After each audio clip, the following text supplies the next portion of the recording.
Live mo sa YouTube.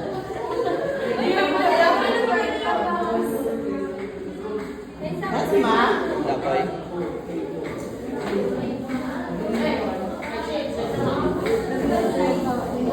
Gatama? Ila. Ano lagi na?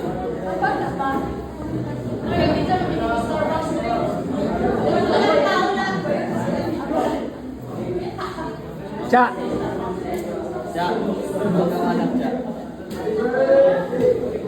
May.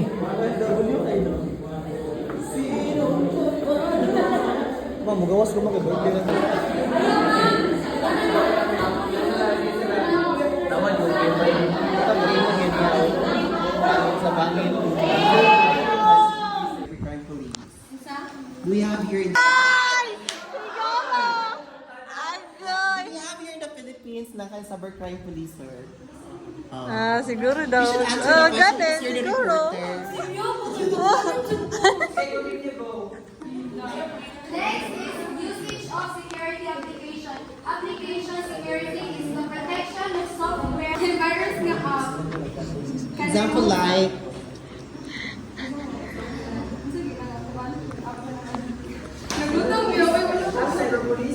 no, security application, sir. So what do you mean by data breach AI? Oh. May You should tao. answer that first. No, I can answer that, but do you want you to answer the question? No, you're the reporter. Data breach, sir. So sa nila data breach, kasi pasabog A leakage of someone's personal information. Say, for example, your date of birth, your so sa USA, kung siya social security number, that's something very personal and should not be shared through public. So, okay, no, sa US din, no, kaya kanayang Yeah. Philippines Court, kaya isa natin Correct. Ay, pwede mga public. So, dito sa Pilipinas, kaya init nga na yan. Yes. Proud pa sila mag-share. So, ina na siya. So, the same what happened in itong hashtag, bigyan sa mga community elections before.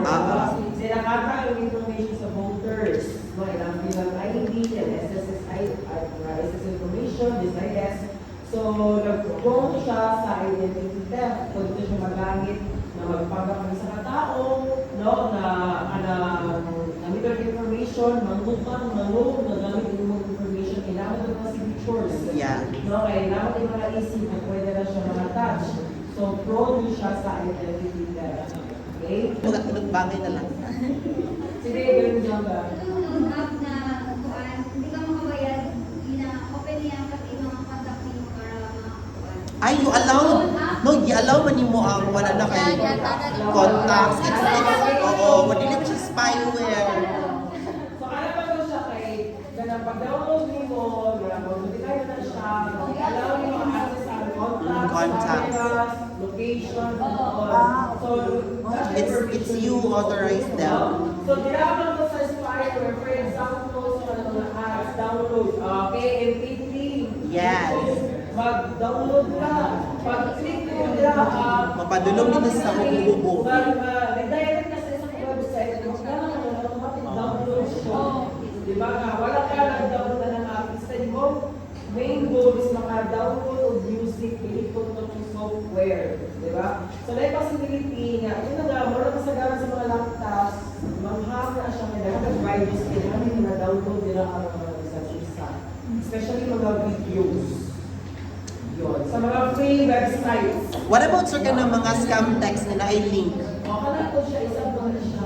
But spyware, ito sa Windows laptops. Ano siya? Kaya sa mga... Oo, tupod to kaya sa isa messenger mo to. Dili ba end-to-end? Man to, Nakalagin naman ka, Ana. Ay, kung nakasaot to. Authentication, like ka na. Authorization to for the Authentication, boy.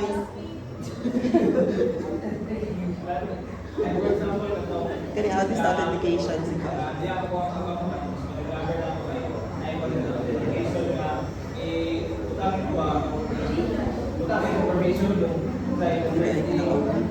Isa ka sa atin.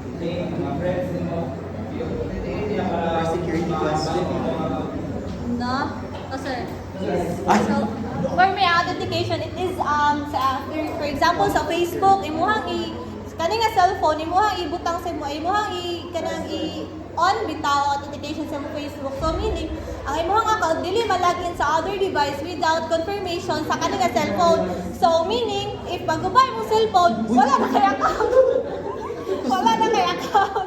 So muna authentication, need siya og verification sa imong lang nga device. Yes, tama. Yes. For example, no, kuan, okay, nilagin ko sa kuan, nilagin ko sa Google account din sa cellphone. Yeah, sa okay, mawakan ko na siya ng exit, kailangan yung password. OTP. Kailangan lang ko siya, i-open ang laptop. Para i-verify. I-click na ko send about to confirm na ako itong nilagin ko sa this device.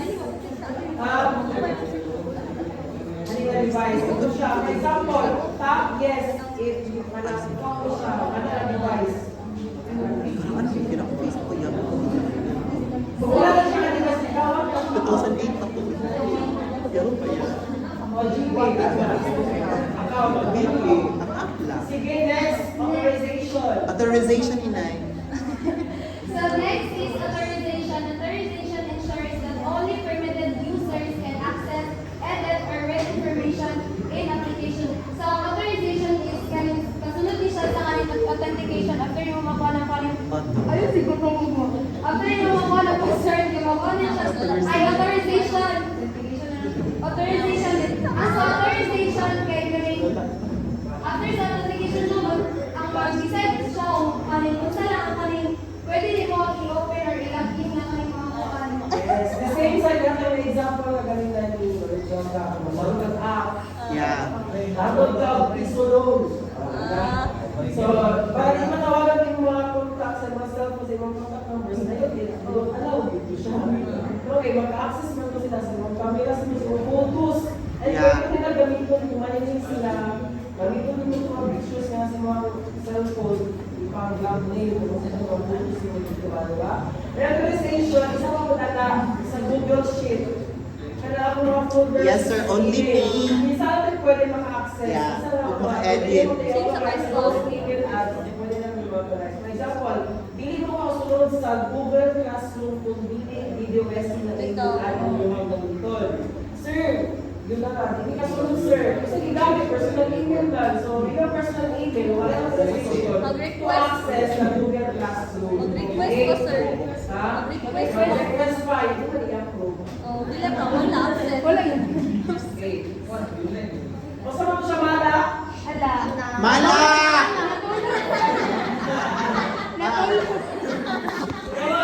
Ay, di mala.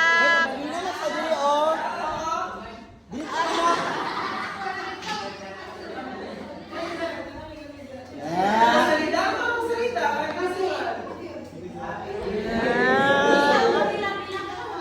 Why we want Malak to answer the question? Bitaw, for bitaw. cryptography? Number 4, sir. Cryptography. Para masave ang soul nito.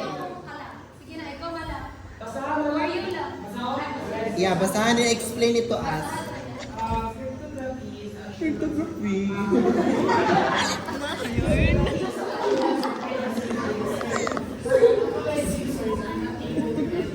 change, copy, or read the information inside the application.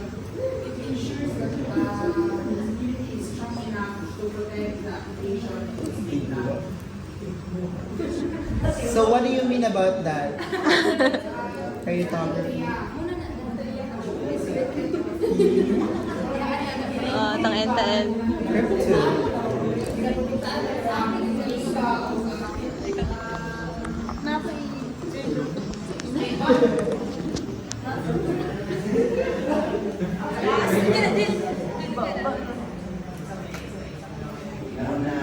The answer, in order for you to answer, go to sleep.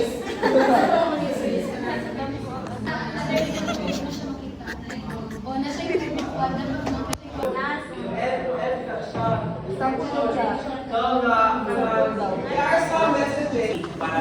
So, if ever your personal information are compromised, who will you going to contact or reach out since you are connected to,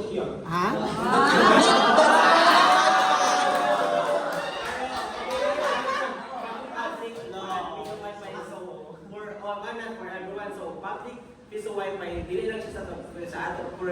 Accessible siya, tapos easy siya para sa... But who are accountable for kanang data breach kung if you're connected to a public Wi-Fi? Yeah. Who is accountable? Isa lang sa cellphone.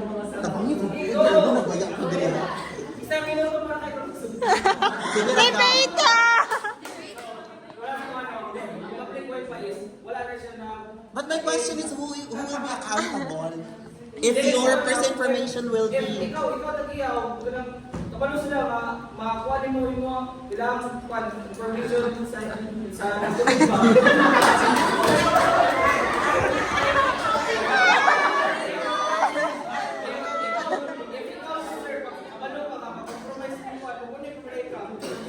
So, ang tagiyaw na wala na siya nag-game na kanang more bad intention sa pag-connect. Nay isa ka mga grupo na yung sulod na nga wifi para gamit yung information para sa ilang negosyo like kanang mga scam na Yeah. Ay, nasa follow-up question si Dana girl. So, ano mo pag-identify kung saan piece of wifi is dili bad intention or good intention? personal choice na gino o mukunik ka so please na nimo. So, ito na public wifi. So, ito public. My question to you is to identify. Public touches, so everyone are welcome to connect. So, how did you identify it's good or bad intention ang pagbiya sa wifi? Wala na matindang! We want Guzon to answer. Guzon daw. So kailangan mo siya, ano lang gusto may wifi, that is why the DICT, no, umis mo sila kapanimang no, nag-iitas na basta mag-connect, no, sa mga public wifi, no? Public wifi mang yun, kay hinang-hinahan ang security ana. Dali lang siya masundan ng mga hackers, no, pwera na lang kung naay Yeah. for example, okay, nakuha ko information, hindi naman yung pipunin. Doon sa cybercrime unit, kaya pa nila hindi ko action, like sila na siya, wifi, masa na siya, masa pa ko sa Nigeria. Okay? Sige, proceed ka sa next. Address and make sure your activity is Oh, okay, share about using Ako sir, ako. I can relate. Virtual private network is like you're using a static IP address because what you're using is kanang sa mga home kanang asa siya pangbalay lang internet dynamic IP address, so it changes from time to time. While if you're using a virtual private network, there's a specific IP address for that application that you're using.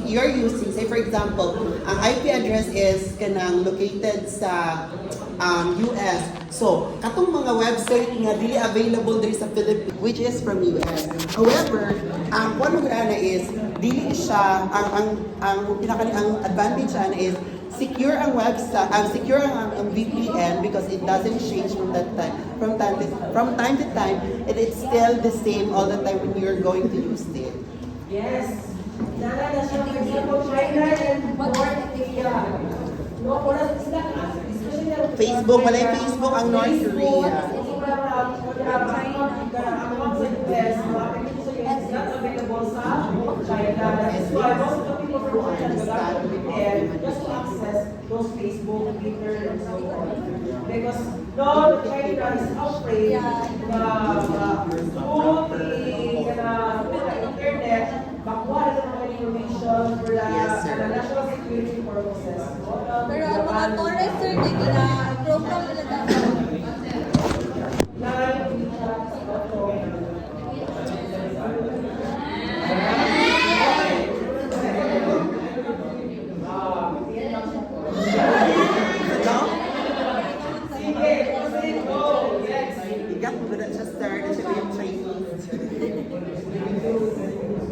Okay, some ways hackers can get into your device. Number one, malware or viruses attached to it. More na lang mga hacker na mag-send sa email na live function attachment sa kung pag-download o pag-load ng viruses or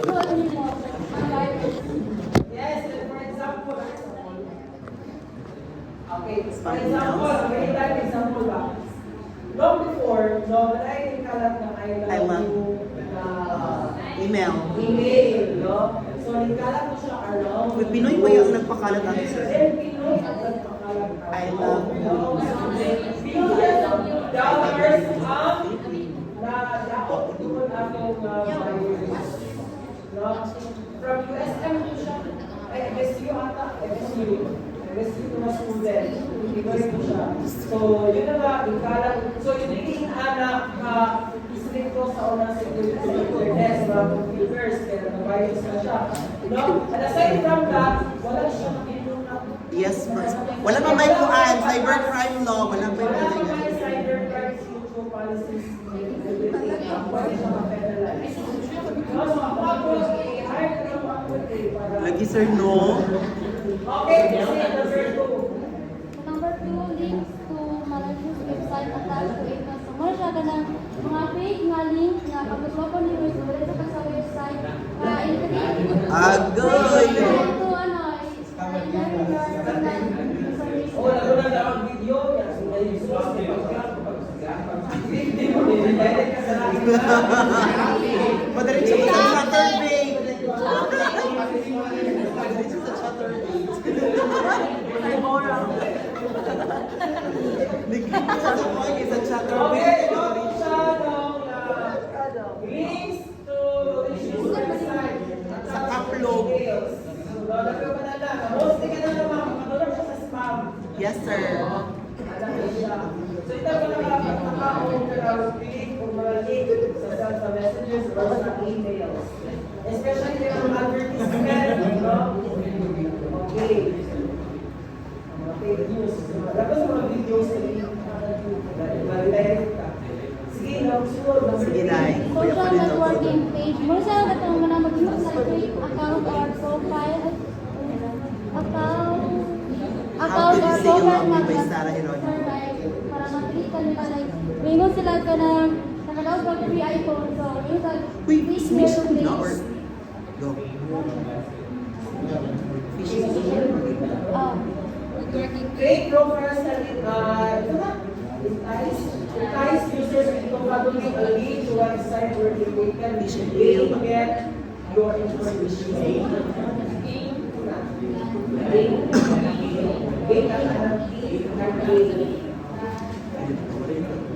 Fake pages, profiles, especially for celebrities, marami mo malay mo. For example, fake page sa Del Mar sa Glani na Sarangani na resort. Ay, oo! Nagkuha sila booking! Oh, dapat nag-booking thousands of thousands sa mga nakuha sa mga krimaw. Tama, sir, nakakuha Or na. siya legit na page is because naka-blue check siya, verified siya, tapos yung mga followers is hundreds of thousands. Tapos quality yung mga videos sila post dito, ha? So makainok na sila ng Legit. official Facebook page no, sa resort. But then again, nagpapagno ang kanang resort, nagawala sa Facebook page, kuha sila through email or nasa pabalik ng website. No? So yun, lahat yung mga booking dito na Siya nga to eh. hundreds. Pino kayo, nakamili ko ng scammer. Dalam na. Millions sa kita nila. So, ano naman kami na? How to be a scammer? So, number 4. Number 4, muna yung mga hackers na mag-contract ads dahil sa mananatag na malicious code. Like for example, ka na pag-visit ka website tayo, nakapilagyan na download na pag-bukod mo ka. Okay, download here. Depende sa website. Ng mga number sa to.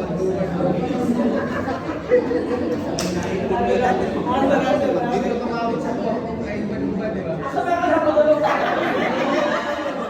Precious, asa ka nakatulog?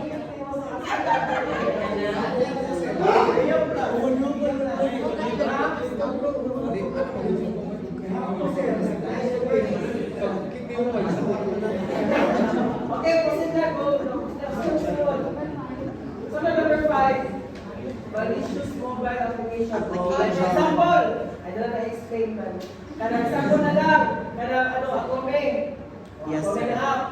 nagpalabas siya Gcash if ever na siya makaloan siya na. Pag nagpalabas ang kanilang nagpalabas ang Bangko Sentral gabaw ka ng ayaw ko i-download ang atome personal note na dito siya official na i-click ang atome na app.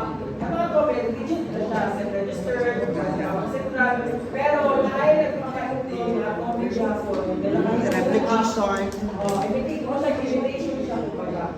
So wala sa authorized na magkakaroon ng marka. Sayang. Okay, the first is phishing. Smishing.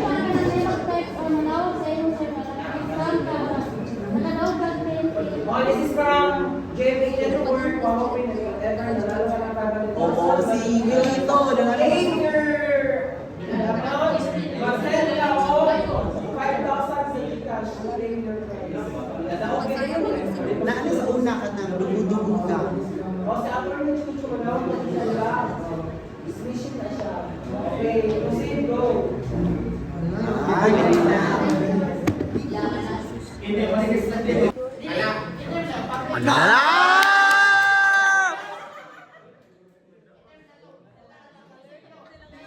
Oo. Uno pa siya. Japan versus Indonesia. Ikan pa rin Japan ha. Oh, lalala. Korean kayo paupo. Ikan Korean eh.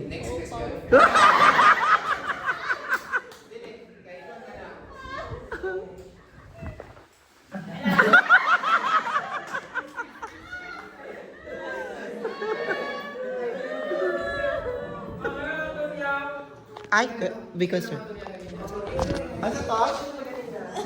What? How can you consider ito to? How do you identify? I identify. Security daw kami, hindi ko liban ng wifi ko Oh, as long as kung kuan siya, kung if you're kanang thinking about security when connecting to a public or private Wi-Fi, then that's kanang the only thing that you can consider is kung nasa ka ng password, that's already a secured connection. Because in order for you to enter or connect to that connection, you need to have a password. While compared to the kanang public Wi-Fi, when you connect to it, it's like open connection for everyone. And then, ang saka itong VPN, Wala na niya. Magkabalo, safe ng public Wi-Fi. okay. Actually, mo nag-ingon ni Sir nga, dili siya, kanang unsafe good siya nga connection. Dili good siya for, like, ng banking kanang transactions, because your personal information or your personal banking information might be at risk when connecting to a public Wi-Fi. So, kanang mga public Wi-Fi, I think good for kanang siya kanang search, kanang mga search gun, kanang for kanang looking for kanang something information, pero dili gid siya specific na something about you if you're connected to a public connection. Okay na sa public Wi-Fi, kung kuhaan, Yeah, wala na TikTok, pero that's safe siya. Bakla to? yes. Crush ni Bakla. So,